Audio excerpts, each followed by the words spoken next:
آپ پوچھیں گے اچھا جی جب صحابہ تابعین تابعوت تابعین ملا کیوں ان کے بعد والوں کو بھی نہیں ملا دے تمہیں؟ سب کو ملا لے کو جاؤ وہاں تک کہیں کو اسٹاپ کرتے ہیں تمہیں؟ وہاں تک کیوں کھڑا دیں تمہیں؟ اس کے بعد بھی ملاؤ. ہم کہتے ہیں کہ بدبخت تو تاریخ نہیں جانتا ہے. دو باتیں ہیں جس کی وجہ سے ہم اس بعد والوں کو نہیں ملاتے. یہ ایک اللہ کے رسول کی یہ شہادت بخاری کے اندر کے میرے بعد کے دو زمانے گارنٹیڈ ہیں. بدعتیں نہیں ہوئی تھی، اس میں بدعتیں نہیں ہوئی تھی، کوئی قبر نہیں نکلی تھی، کوئی درگاہ نہیں بنی تھی. بتاؤ امام بخاری کون سی درگاہ کو جاتے تھے؟ بتاؤ امام ابو حنیفہ رحمہ اللہ کون سے درگاہ کو جاتے تھے؟ بتاؤ امام مالک کون سے درگاہ کو جاتے تھے؟ بتاؤ امام شافعی کون سی درگاہ کو جاتے تھے؟ بتاؤ امام اوزاعی کون سی درگاہ کو جاتے تھے؟ امام سفیان ثوری کون سی درگاہ؟ کوئی نہیں. کوئی بدعت اصل اسلام اس وقت تک محفوظ تھا. آج جتنے چیختے ہیں نا یہ ہمارے دور سے آ رہا ہے. دور سے کون سے جی دور سے آ رہا ہے؟ بتاؤ نا. اسلاف سلف کے اندر بتاؤ 3 دور کے اندر کوئی بدعت ہے؟ ہم بھی مان لیتے. کوئی شرک ہے؟ ہم بھی مان لیتے.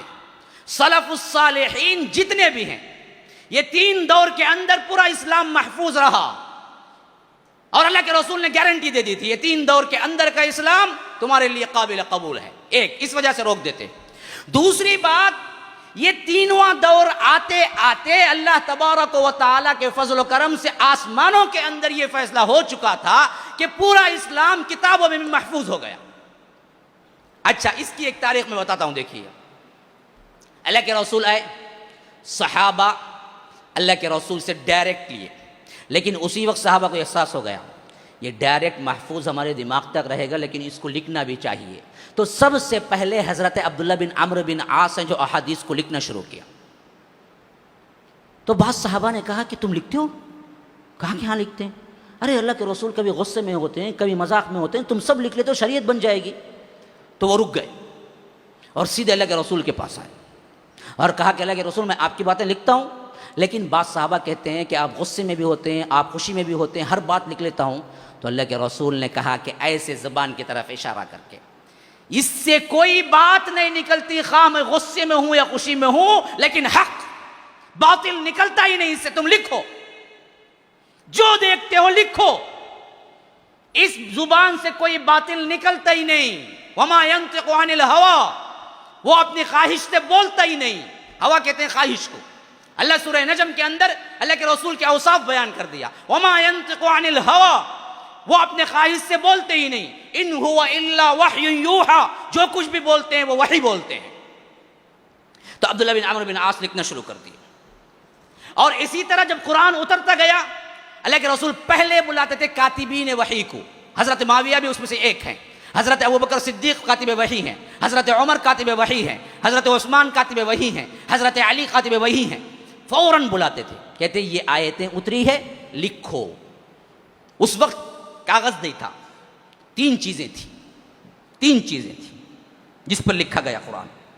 ایک تھی چمڑا، چمڑے کے ٹکڑے اس پر لکھتے تھے. دوسری تھی کسی جانور کی نرم نرم بڑی بڑی ہڈیاں، جیسے اونٹ ہو گائے ہو، اس کی ہڈی دیکھیے تقریباً کیا ہے 2-3 آیات آرام سے لکھ سکتے ہیں. وہ اس زمانے میں استعمال ہوتے تھے لکھنے کے لیے.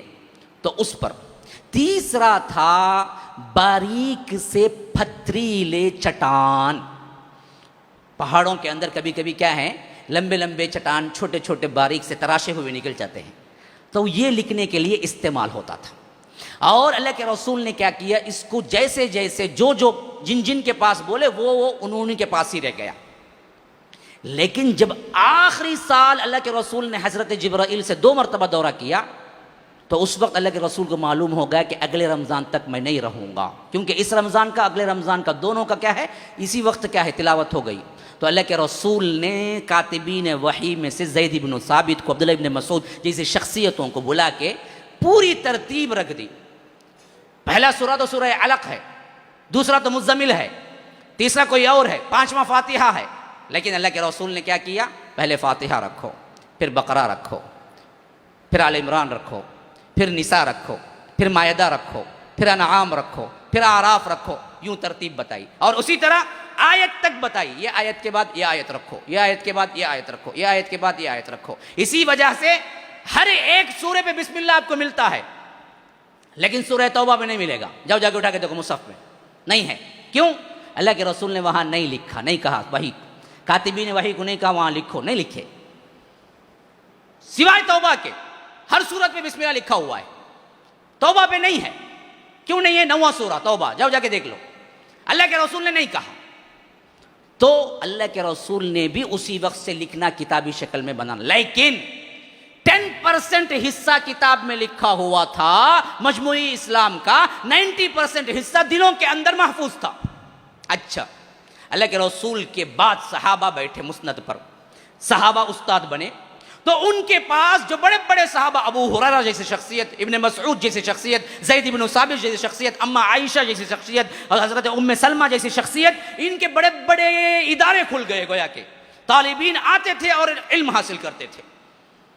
اب یہ پورے تابعین کہلائے، اور یہ تابعین کا دور تقریباً اللہ کے رسول کے 1 دن بعد ہی شروع ہو گیا ہے. نہیں کوئی آیا اللہ کے رسول کو دیکھنے کے لیے اور اللہ کے رسول کی وفات ہو چکی تھی، ابھی دفنا کے 1 دن ہی ہوا تھا، تو وہ کون تھا؟ تابعی تھا، کیونکہ رسول کو تو دیکھنے کا اتفاق نہیں ہوا.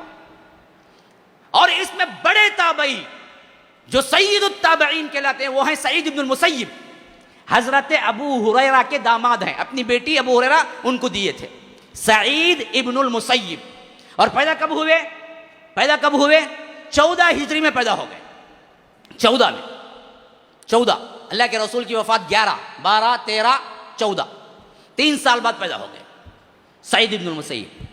اور ان کو اما ام سلمہ انہوں نے دودھ پلایا. اللہ اکبر. سعید ابن المسیب کو اما ام سلمہ نے دودھ پلایا، اور انہوں نے پلا بڑا ہی امہات المؤمنین اور بڑے بڑے کبار صحابہ کے ساتھ. تو پورے علوم کا منبع بن کے اٹھے. جب اٹھے ہر فتویٰ بڑے بڑے صحابہ خود ریفر کرتے تھے، جاؤ سعید ابن المسیب سے پوچھو، سعید ابن المسیب سے پوچھو. تو اب یہ باتیں جب مشہور ہوئی تو ان سے پڑھنے کے لیے پھر آئے لوگ دوسرے. اب یہ زمانہ جب دوسرا آیا نا، یہی وہ دور تھا جس میں ہمارے سب امام بنے. سب امام جو بھی آج ہمارے تفریقے ہیں نا، وہ بھی 1 منٹ میں سمجھ لیجئے کیسے تفریقے ہوئے. امام ابو حنیفہ پیدا ہوئے 80 میں رحمہ اللہ. امام ابو حنیفہ کا پیدا ہوئے 80 ہجری میں. امام مالک پیدا ہوئے 93 9 ہجری میں امام مالک. امام شافعی پیدا ہوئے 150 ہجری میں امام شافعی پیدا ہوئے.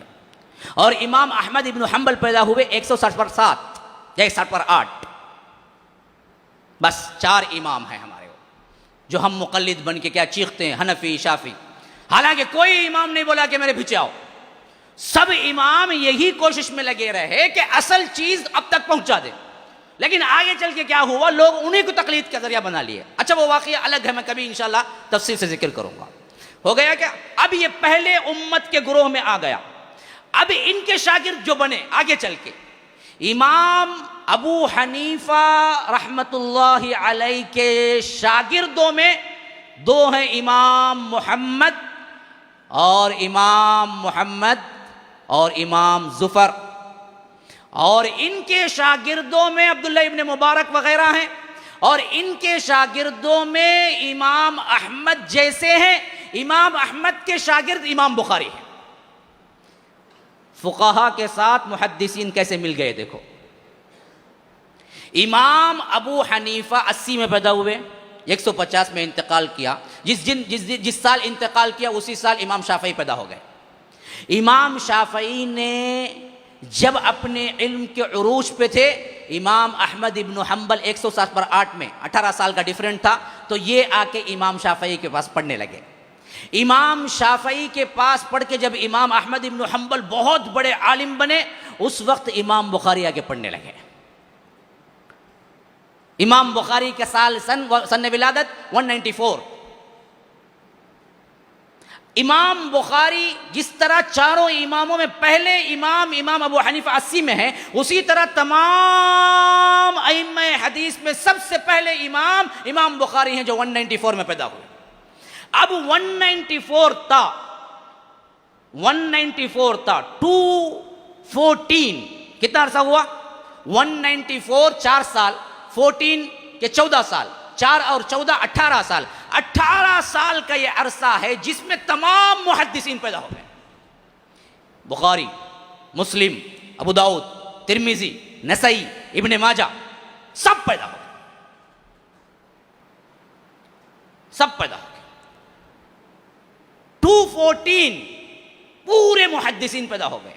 تو 214 کے بعد سے 30 سال ملا لیجئے، اس حد تک 214 to 250 50 کے اندر تمام محدثین اپنی اپنی کتابیں لکھنا شروع کر دیے، اور 300 ہجری کے اندر بخاری تیار، مسلم تیار، ابو داؤد تیار، نسائی تیار، ابن ماجہ تیار، مسند احمد تیار، موطا امام مالک تیار، سب حدیثوں کی کتابیں تیار ہو چکی تھی. خیر القرون قرنی ثم الذین یلونہم ثم الذین یلونہم. پورا اسلام محفوظ ہو چکا تھا.